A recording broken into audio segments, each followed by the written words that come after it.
Well, hello everybody and welcome to my allotment. My name's Richard from the Veg Grower podcast. Now, I thought I'd take in a bit of a tour of the allotment today so I can show you what's doing well and what's not doing so well. Let's get into it. We'll start right down here on the bottom part. Now, as I said, the weather hasn't really been on our side lately. We've had a lot of wet weather, a lot of windy weather. It's quite windy today. And the wet weather has meant the grass has got a bit long. It's difficult to cut with a battery-powered lawnmower when it's so wet. So I've been holding off from doing it, unfortunately. And I always feel that once we cut the grass, the allotment just looks 100 times better. So I'm hoping, I know it's a nice day today, I'm hoping we're just going to dry out the grass a bit so we can get it cut.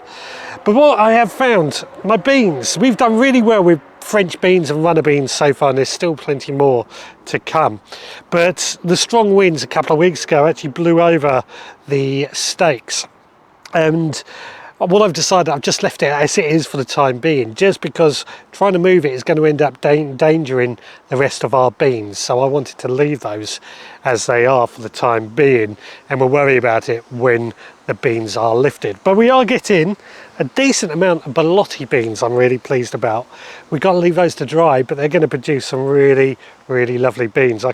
First time I've actually managed to grow Belotti successfully, so very, very happy with that.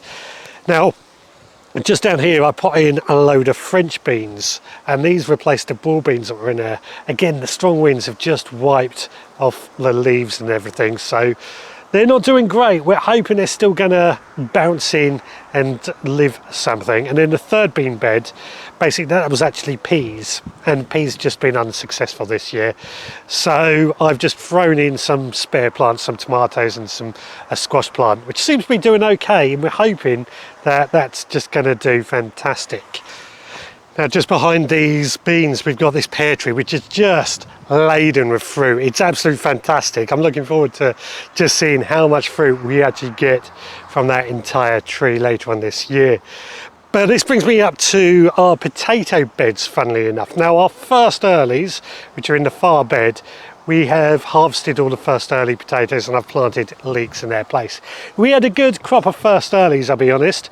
The rocket did very well, although the quantity wasn't as good. The Maris Bard, excellent quality, but they did suffer a bit from scab. So we're not too worried about that, and we're happy with all the potatoes that we have got.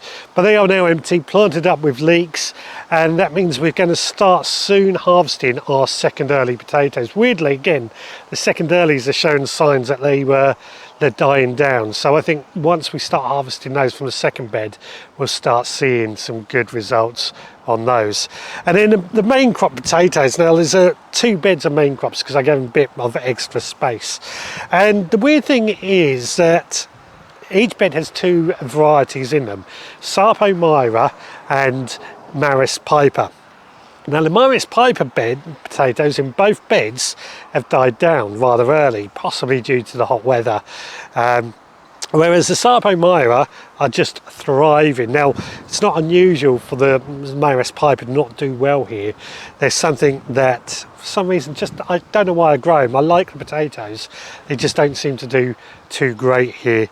But that might be something that might improve next year. That's what I keep telling myself anyway. Now, you're probably wondering how Charles, the Crown Prince pumpkin, is doing. He has grown. He's huge. We've got a couple of pumpkins on them. I'm not sure if it's necessary Crown Prince, but we'll keep an eye on it and see what happens. But it's grown quite a large plant. It's gone into Tim's greenhouse where we haven't got the glass fitted, which luckily Tim's greenhouse isn't really in use. We weren't going to grow cucumbers in it. We did plant cucumbers, but they got stolen. So it's just now becoming a bit of a dead space that I've got to tidy up and do something with in there. Whereas Camilla, the smaller one of the two, she's much smaller, hasn't got any fruits on her just yet, but she is there and doing okay.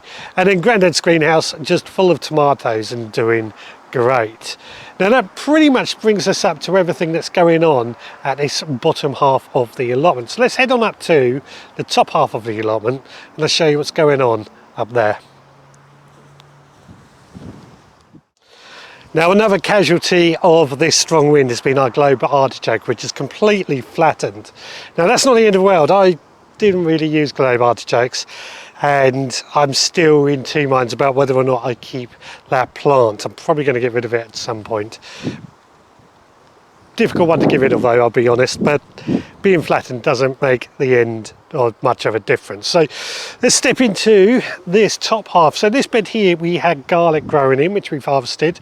I've now mulched with a thick layer of compost. Compost is really, really good that we've produced.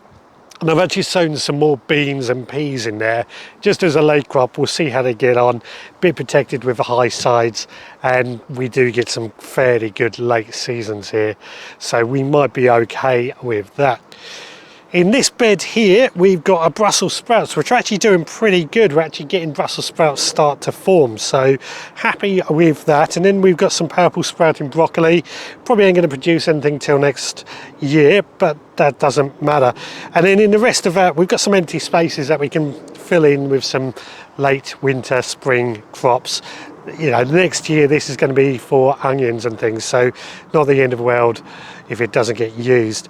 And then over there, the far bed, we've mulched that with wood chip just to suppress any weeds. We have got squash plants growing in that, a little bit slow at growing at the moment, but we can tolerate that for the time being. Moving on further up, in this bed we have our seed sown onions, which haven't done great, I'll be honest with you.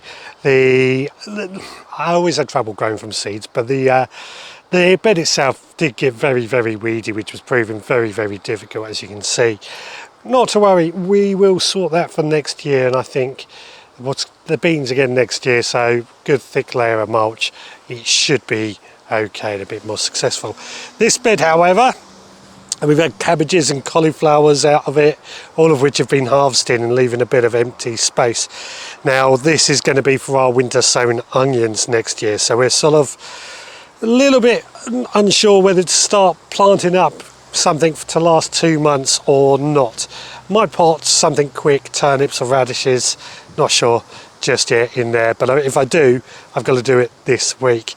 But we do have some cabbages down the end, some nice red cabbages which are still in there, and we're just leaving those to grow obviously, and hopefully end up producing us some good cabbages. Then we've got sweet corn in the very far bed, which isn't as tall as I would expect it. I was late getting my sweet corn in, if I'm honest with you, so we won't worry about that. And then the final bed, so our overwintered onions are still in there. They've done okay. We're harvesting them as we need them. I'm just not cleared the rest out for some weird reason. I probably should, and I probably will in the not too distant future. Then in the next bed, we've got a nice cabbage. It's just waiting to be harvested. Probably got harvested out this week. It definitely is ready. And then that bed is completely empty. I've just left some plants in there to make it look like there's stuff going on, and I will take a lot of those back to feed the chicken, so it's extra chicken feed. And I've actually emptied some of my compost bins just down on the end here, just to want to see how much compost I've got, but also to free up some space in the compost bins, and that will just spread all over this bed once it is ready. It is beautiful stuff. If you could smell this compost, you would know it is just full of good stuff. It is so nice and smells sweet, so that is good. And then of course the shark's fin melon, which is a bit of an experiment this year. We're hoping it's going to grow very, very big. At the moment it's not doing too bad. It's under control, but it's still time for it to get even worse. Now, final area is going to be the top half of the plot, which, as you know, we had problems last time. Well, you might well remember that the very top half of my plot, I was saying I was having troubles harvesting some of my currants because my neighbour's plot is so overgrown. So I haven't seen them. I think they have pretty much given up their allotment. They just haven't said so yet because it is just full of weeds and overgrown and a bit of a mess. So I've actually gone in there and just started trimming down the sort of side where it borders my allotment, and I had to use a hedge trimmer, it was so bad, just so that then it wasn't affecting my currants and I wasn't getting stung with their nettles. Now, I don't want to judge them. I don't know what's happened to them. There could be problems in their world. I don't know. Up to them completely what they do with their allotment.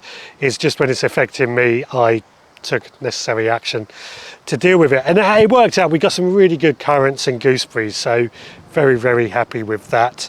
As I said in the past, this top half has always been a bit of a problem, and this year we are doing better. We're getting some lovely blackberries at the moment as well.